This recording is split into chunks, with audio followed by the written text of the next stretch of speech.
Hello, and welcome once again to the Mind Series. I'm Dr. Ryan Thompson. I'm Executive Director of Mind Matters Clinic, and this is part 2 of our episode of Autism in the Family.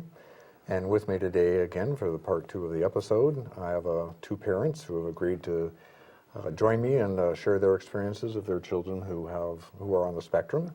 We have Geoff Cooper and we have Shannon Gibson.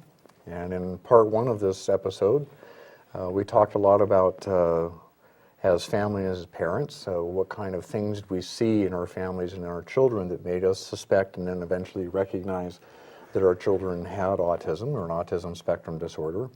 And then how do we start to grapple with that idea and how do we get a diagnosis? And in this segment, I'd like talking more about what happened then once we recognized that our children had autism or autism spectrum disorder. What do we do? How do we find help? And how has it affected both ourselves personally and then how has it affected our family and our activities within the community?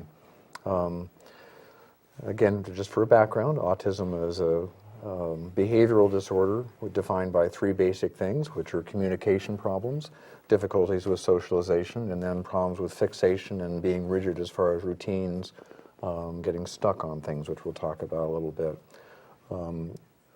Usually when you treat a child with autism, they're going to be all a little bit different, so your treatment strategy's always going to be different.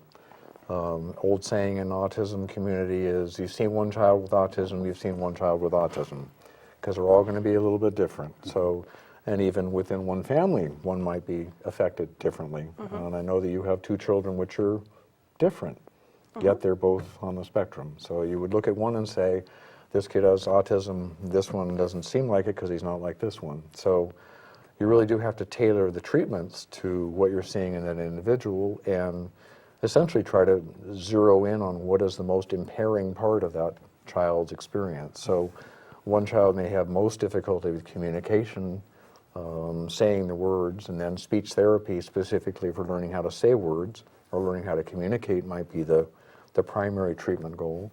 Whereas another child, they may be more rigid and fixated on things and get stuck, and then when you try to remove them from that activity, then they scream and wail and create a ruckus that way. So it could be that, it could be that. I think for our personal experience, then Mitchell's social issues were the ones which were most obvious. Along with that, they oftentimes have academic issues, which obviously would impact their ability to function in the school. Some of the basic things, and I'm just going to outline them because there's obviously not enough time in this segment to talk about all treatments that are available for autism, but things we might mention are some nutritional changes that are sometimes effective with kids with autism spectrum disorders. There's behavioral treatments, which are implemented oftentimes in preschool or within the school or outside of the school. There are social thinking classes, which are basically classes to teach a child who doesn't have the innate ability to socialize, how to socialize, what are the building blocks to being social, and how do you make that a difference in that. Beyond that, you have the family dynamics, because anytime you have a child with any kind of disability, essentially, but especially with autism in my experience, you have, it creates disruption within the family. So trying to work with the family, try to get them parents on the same page and create an environment where the kids can be, where the family can function okay. Beyond that, there are some supplements that are useful, not necessarily just for autism, but some of the things they have trouble with, such as sleeping at night, some of their obsessiveness, some of the things like that. There are things that can treat that.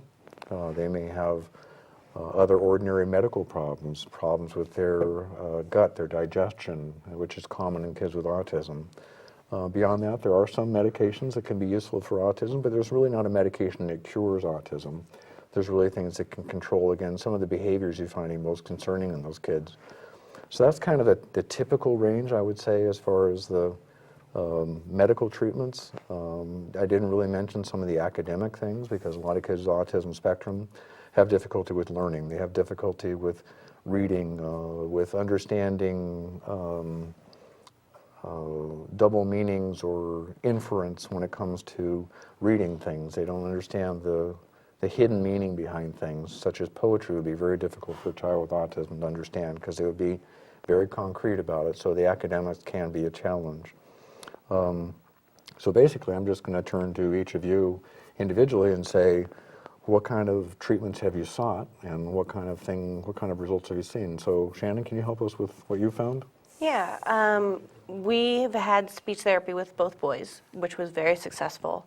I think the number one thing that we've done that helped the most was getting them to medical doctors that understood autism by going to Mind Matters. It was learning all the things that we could do to help just get their body into a normal state of functioning. Our youngest didn't sleep through the night until he was 3.5 years old. That is not normal, and as it was explained to me, when you don't sleep, you don't feel good. You're going to be cranky. So is he.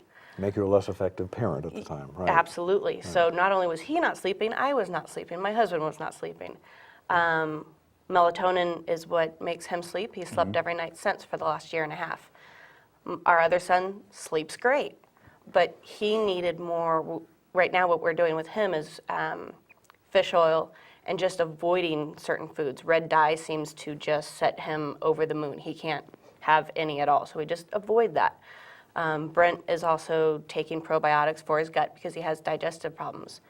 We haven't gone down a medication route per se, but just getting those in order have minimized the meltdowns and the struggles and the fights within the family. That's one of the common things you'll see with children with autism is they have weird sleep patterns. It's not just falling asleep always. Sometimes it's they fall asleep and then they wake up hungry at midnight. Or they want to wake up and play at 2 in the morning, or they get up at 4 in the morning every day. You can make them, you try to keep them awake until midnight, knowing that they're going to sleep till the morning, and then bang, they're up at 4 o'clock in the morning. And yes, that can be, we experienced a lot of that. I used to spend a lot of time taking Mitch in the backpack, and 5 o'clock in the morning, we'd be up walking through Murphy's, you know, minus 20 degrees out, having a grand old time. But there, you can't make a kid sleep if he's not sleepy, and so we went through a lot of that until you make a discovery something like melatonin can smooth out the waves, and then it makes things a lot more functional because, as you said, now not only you're not tired, but you can start to have some normal routine in the family, not just for you, tiredness, but who's going to get up with them at 5 in the morning or midnight or something like that. So something like that can really change the family dynamic. For us personally, working with Mitch, I know the biggest thing that we found, social thinking was huge because many kids with autism spectrum have difficulty knowing how to relate to people, and it's an innate inability. It's not like teaching manners. It's not like teaching them to say hello when somebody walks up or to hold a door for somebody. Those are manners, and even kids with autism can learn that. It's learning how to relate to people on some real basic level because every social interaction is different, every one. And so there's always a nuance or a change in a social interaction that they don't get. And so you have to start teaching the real basics as to what that means. And Mitchell is now 20 years old, and he has made tremendous strides compared to when I look back when he was 5 and 6, and we used to agonize over thinking what things might be like because he was so not social, so unable to really have a normal relationship, and his actions and activities would oftentimes disrupt the family. And so for us, we found that social thinking, even though he's not like Mr. Smooth socially, you know, he gets by, but you know, getting by is all the difference in the world being successful. You know, he doesn't have to be Mr. Smooth, but if he can go into the supermarket or go into a classroom or go into a social situation, and even if he's seen as being a little odd or quirky, if he's not completely offending people or ignoring people, then he's getting by, and that's been a godsend. So for us, social thinking, I think, was one of the biggest things that we found to be effective. How about you, Geoff? For us too. Connor's treatments kind of went in different levels. First off, we got our diagnosis, and my wife got right on the internet and started finding books to read. And, that was about the same time Jenny McCarthy did her show with Oprah, and so she got a hold of her book, which is Louder Than Words. And the best part about that book was it was really simple stories, so you could realize, okay, other people are doing the same thing. But in the book, she had a list of books that she had read, and one of them was The Mystery of Autism and Unraveling the Mystery of Autism and Pervasive Developmental Disorders. So we read that, and they talked about changing, you know, the gluten casein-free diet. So my wife gets on the internet, finds out what that is, and gets some recipes, and we started changing his diet on our own, and we saw some improvement. His frustration level went down. Also, about that time, the PEC system that came through, the therapy started to come. We started having in-home treatment through Valley Mountain Regional, and they started spending And just a second, just to interrupt you, PEC system is the Picture Exchange Communication System. It's basically a system of using pictures or icons for children who have trouble communicating, that they use these in a way of communicating, which in the end also helps them start to develop verbal skills.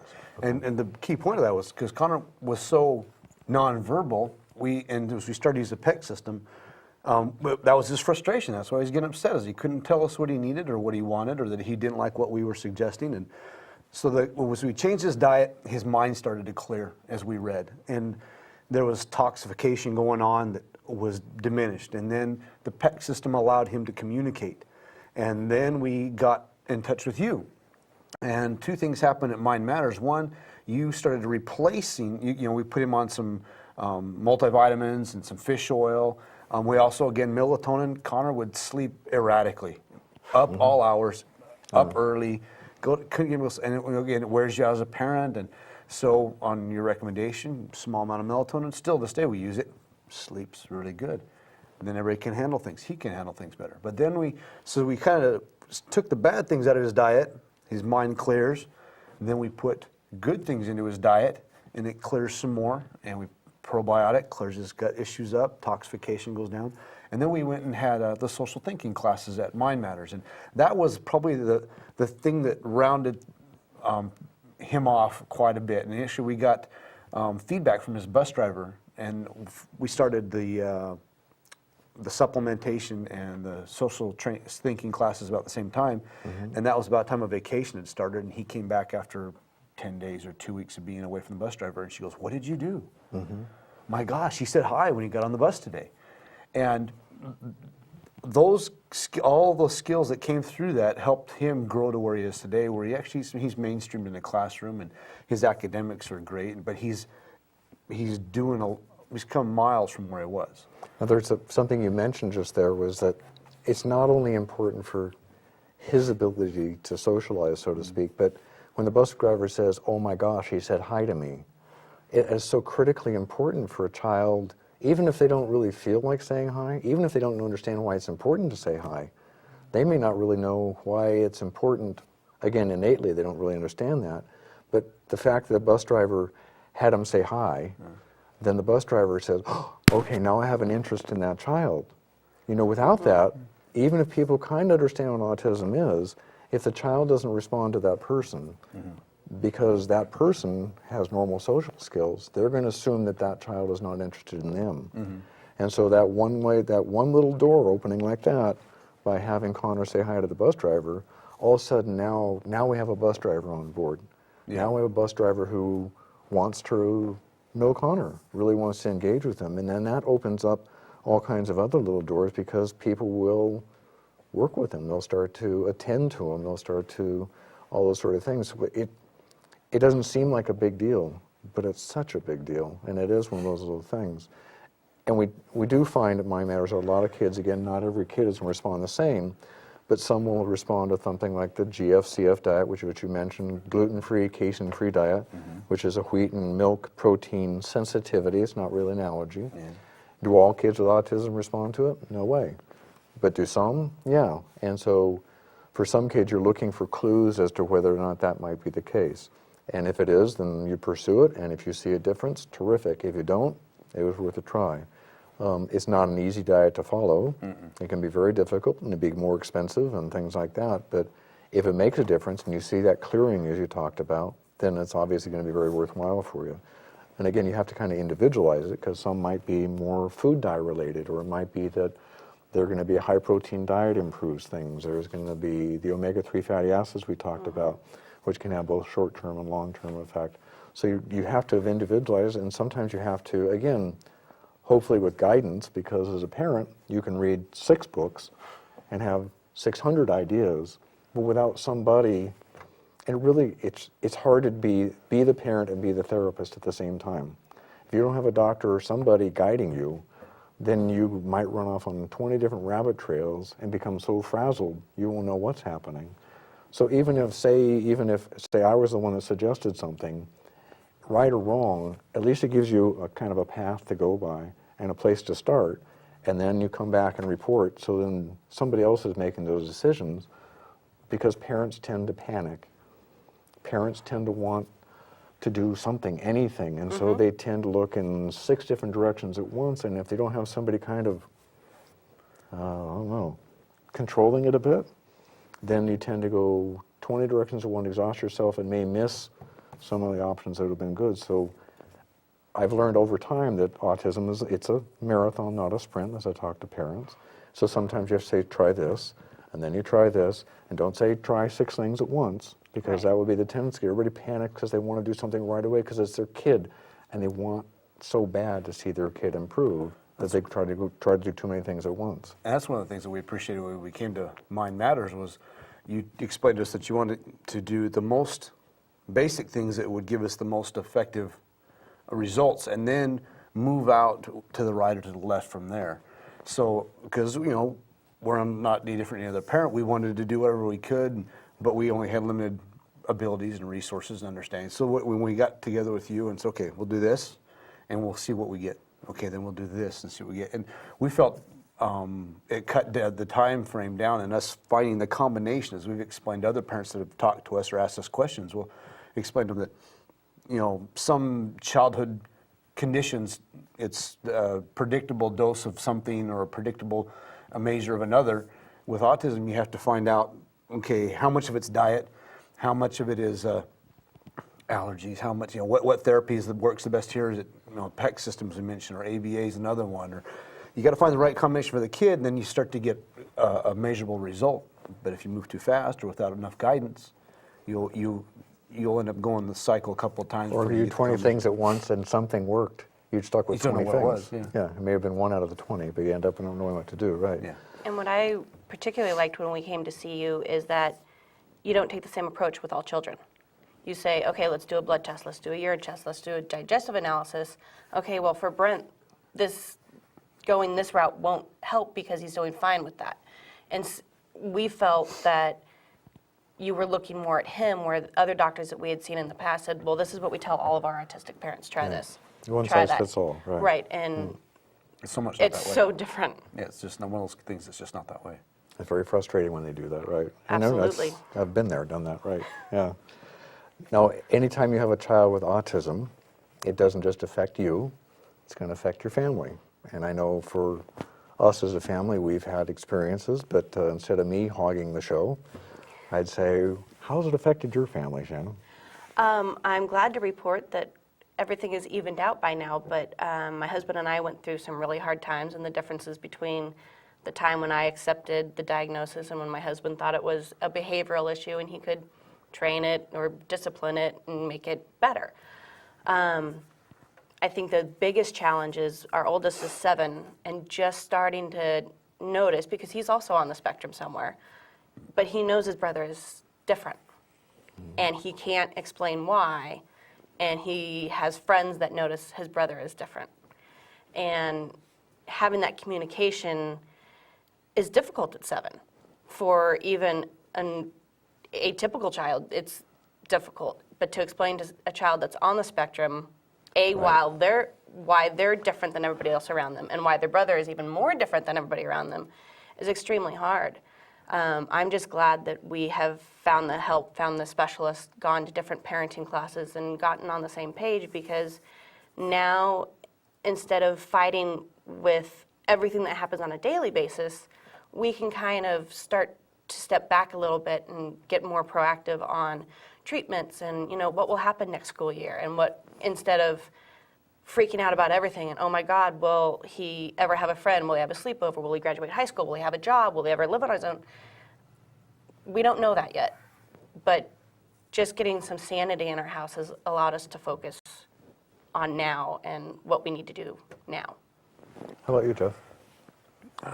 My wife pretty much was spearheaded the education, spearheaded the therapy, spearheaded us moving forward things. And luckily for us, it didn't take us a whole long time to sync up. It's a major thing for the whole family. My older daughters have to learn how to watch and how to work with him when they watch the kids and we go out. And we have to take time out, because your life is, we have a couple other kids, and to maintain some strength in your marriage, we have to go out and do something else from time to time, as other people do. But my daughters have to learn how to work with him, and how they can't just manipulate him and manhandle him like they might be able to the other kids. And which is kind of, in the beginning, looked like quite something to ask out of a 14, 15, 16, now 17-year-old.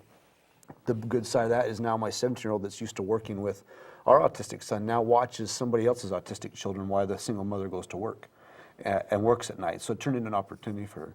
It also turned into, it was becoming a good opportunity for us as a family. My wife and I wanted to get active in the community, the autistic community, and so someone introduced us to Autism Speaks, and we did some fundraising for them. And in that process, we met some other people in Calaveras County that was actually the manager of Umpqua Bank, Danielle Palm, and she said, well, have you thought about doing something local? I understand this money goes for a good cause nationally, but what about the kids local? Because they've met some.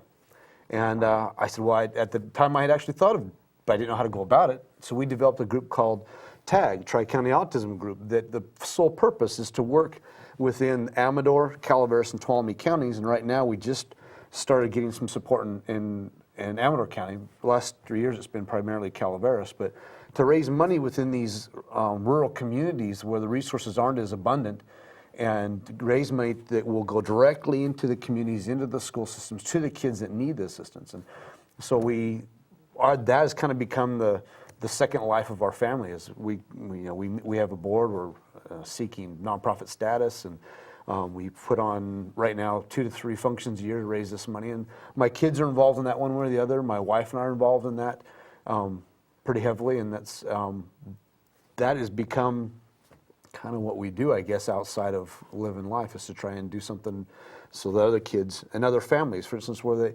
don't, when you find out that your child, you get the diagnosis, hopefully someone will route a parent like that to us, and we're trying to develop a support group for them, trying to develop resources and get a list of reading material and get Mind Matters in front of them and whatever other resources are there, so that they don't just flounder.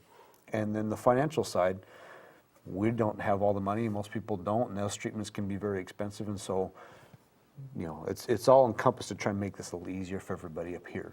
So again, something like TAG would be another safe zone. Yeah. Another place where you can go with other parents who are going to have a familiarity with that kind of a thing, and they know that it's going to be a safe kind of a place to go. Mm-hmm. I know for us it's been a challenge in having a child with autism. We're farther along. I know that our son's now 20, and so he's much older than you, so we're farther along the process. And I think as you're living it day to day, sometimes you don't realize how much of it takes out of you, because in a sense, there's always kind of an awareness of autism being present within the household. You sit down for dinner, and we like to have fun, we like to tell jokes, we like to do that sort of a thing, but children with autism, including with Mitch, he wouldn't always know how exactly to join in. And so he would join in a very awkward way, and sometimes take it too far, which is A common thing, again, on the spectrum is not knowing when to stop, sort of a thing. And so he would disrupt the dinner, and then you kind of walk away from dinner, which is something we highly value. That's a big family value. We all know that having a family dinner is a wonderful thing to do. It's just that it became so disruptive that we would start to kind of, I hate to say it, but dread it a little bit. You dread the dinner because you have an expectation that the dinner's going to be this way, and it turns out that way. It becomes much more difficult. And eventually we had to learn that to accept it a bit, but also to recognize that it is disruptive. We did end up taking trips eventually as a family without Mitch. Mitch, we would go to a camp and he would have a great time, a wonderful thing for him. By the same token, we as a family were able to go, in a sense, I hate to say it, but it's kind of like a holiday away from autism where we can function independently and not have to consider autism as part of the experience. And it was helpful for us as a family, and you come back feeling a bit refreshed and kind of get to know each other in a way which you're not defended against the autism part. And I think that was hard to admit to ourselves, but it's something I would recommend to any family with a child with autism, is sometimes you do have to step away from it because it is so consuming at times that you don't even see it happening and how it affects the siblings. You talk to a lot of kids who have, like you talked about, the sib talking about the other one and saying, well, what's wrong with him? What's weird about him? I know our children have had the challenge of growing up with a child with autism as a brother, and he's different. He's odd. And you go out into public and people respond to you oftentimes in a very negative way. They say, why aren't you taking care of your kid? Why do you let him do such weird things? We've gotten used to it. The public never really gets used to it. It's hard for them to understand what's going on with that. And so for us, that's been part of the challenge. We've also learned to laugh. We have some great Mitch stories. We have some wonderful stories of things which are so peculiar to Mitch and to autism that we can share with people and we can share it amongst our family that we can actually laugh about it now. Sometimes when they happen, they weren't so funny, but you can look back on them and it's funny, even Mitch enjoys hearing stories about him when he's doing something weird. But we laugh about it, he laughs, he knows that this was something that was funny, and we can laugh about it now. So actually it can be kind of a bonding thing that way. So he's able to do that. I think a lot of parents also experience a bit of grief when you realize, early in the last segment you talked about, I have a son, I have a picture of my son doing these things with me. You know what, it may never be the way you might have imagined with a child who didn't have autism. He may never play the sports that you wanted to play with him in the way you wanted. You know, I've had to learn how to adapt my vision for Mitch in my relationship with him as a father to him. I mean, the things we do where we go hiking or climbing or do that sort of thing is because I found something that is a blessing to Mitch and me that we can bond doing together may not be the way that I initially envisioned it. So in the end, what we find is there are going to be different things that we can do for our children. Each kid with autism is going to be different, trying to find an individualized approach that works for them, and then realize it's not just something about the child, but it really impacts the parent, it impacts the family, it impacts the community.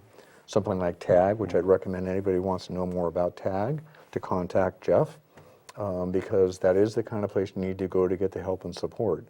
Mind Matters, obviously, I would recommend because I think we have that facility where you have a safe place to come, and that's where we all need. So thank you for listening today, and we'll be back in the future with another episode.